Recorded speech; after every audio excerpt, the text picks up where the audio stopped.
J'ai maté les deux films, Passengers et Seul sur Mars. Les avancées technologiques transforment tellement nos façons de vivre et de voyager que j'ai envie de croire que l'idée générale de voyage dans l'espace est crédible.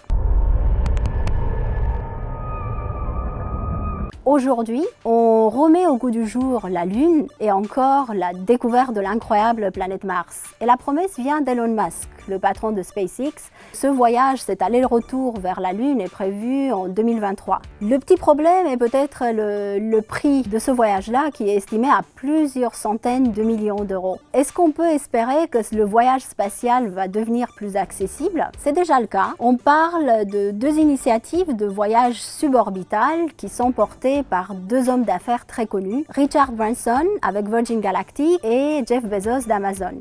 L'Avalon est en approche finale. Lors des 4 prochains mois, vous pourrez, grâce à nos installations, vous nourrir, vous amuser, vous détendre. Ça va être génial.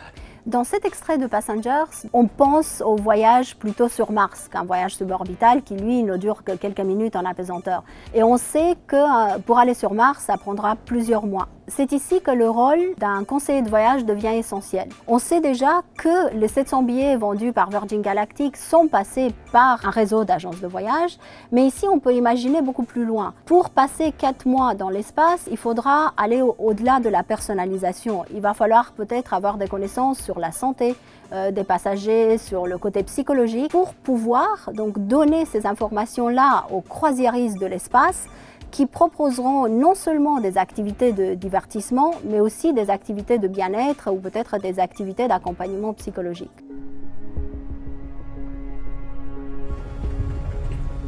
Dans cet extrait-là, on voit que sur Mars, il y a de l'espoir qu'on puisse survivre, mais pour l'instant, la planète n'est pas faite pour accueillir les clubs de vacances. Donc je dirais que dans notre quête de vie multiplanétaire, les premiers voyages s'encadreront plutôt dans un courant de tourisme alternatif où les voyageurs mettront au profit leurs connaissances, leur savoir-être pour créer tout d'abord une civilisation complètement autarcique. Et après, on pourra s'amuser à travers la mise en place des clubs de vacances, bien évidemment.